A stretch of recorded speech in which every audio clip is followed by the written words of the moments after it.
और ये कंट्रोवर्सी में इसलिए आई जब उन्होंने ये बोला।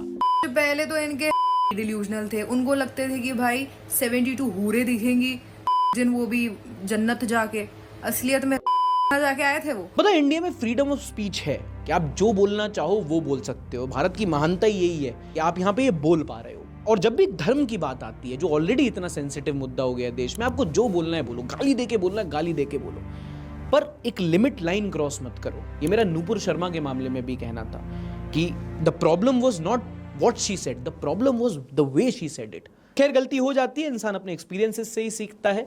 ये भाई साहब सार्थक गोस्वामी जी जब तक शर्मिष्ठा के बारे में बोल रहे थे तब तक तो सही था, लेकिन सोचने वाली बात यह है कि इन्होंने शर्मिष्ठा के बारे में बात करते करते सीधे ही नुपुर शर्मा की तरफ चले गए। नुपुर शर्मा को इस बीच में लाना ही नहीं चाहिए था, और शर्मिष्ठा की बराबरी आप नुपुर शर्मा से कर रहे हैं। आप इसी शर्मिष्ठा, अभी इसका सरनेम क्या मुझे पता नहीं, ये शर्मिष्ठा के आप पुराने वीडियोज को देखिए, पुरानी पोस्ट को देखिए, ये ना सेक्युलर में है, ना राइट विंग में है, ना लेफ्ट विंग में है, ये बीच में है। ये सिर्फ अपने फॉलोअर्स बढ़ाना चाहती है, और वो कल्चर जो चल रहा है हमारे यहाँ, वो कल्चर की ये उसको बढ़ाने वाली है, ये उसकी सुपरस्टार बनना चाहती है, और ये बन भी गई है। लेकिन इसको राइट विंग में शामिल कर लेना या कि कोई इसको जामा पहना देना, ये कोई तुक नहीं बनता। और इसमें आप नुपुर शर्मा जी को जोड़ रहे हैं, वो जिस डिबेट के बारे में ये बात कर रहे थे इनडायरेक्टली, उस डिबेट में आज भी वो यूट्यूब पे मौजूद है, आप उसको देख सकते हैं। जब उस मौलाना ने, जब वो AIMIM का वो स्पोक्स पर्सन था, उसने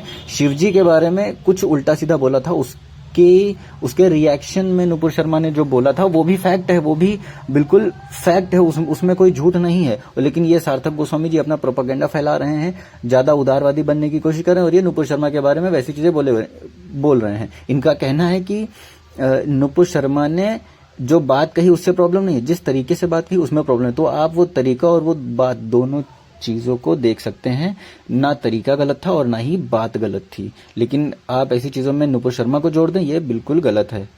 मेरे ख्याल में ज्यादा उदारवादी बनने से बचना चाहिए ऐसे लोगों को, वरना ये कहीं के नहीं रहते। आप जो अच्छा काम कर रहे हैं, आप वो अच्छा काम करते रहिए, लेकिन अगर आप ऐसी हरकतें करेंगे तो कोई भी आपको सुनना ही नहीं चाहेगा।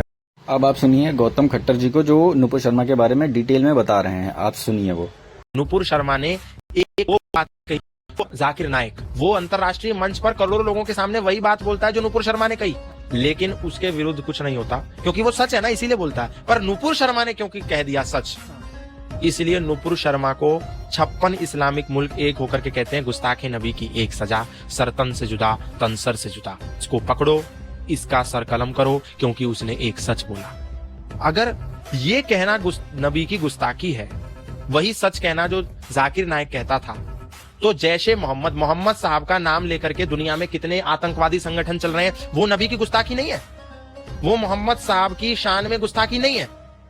और मोहम्मद साहब के बारे में जो कुरान और हदीसों में लिखा है, उसी बात को कोट करना उनका अपमान हो गया।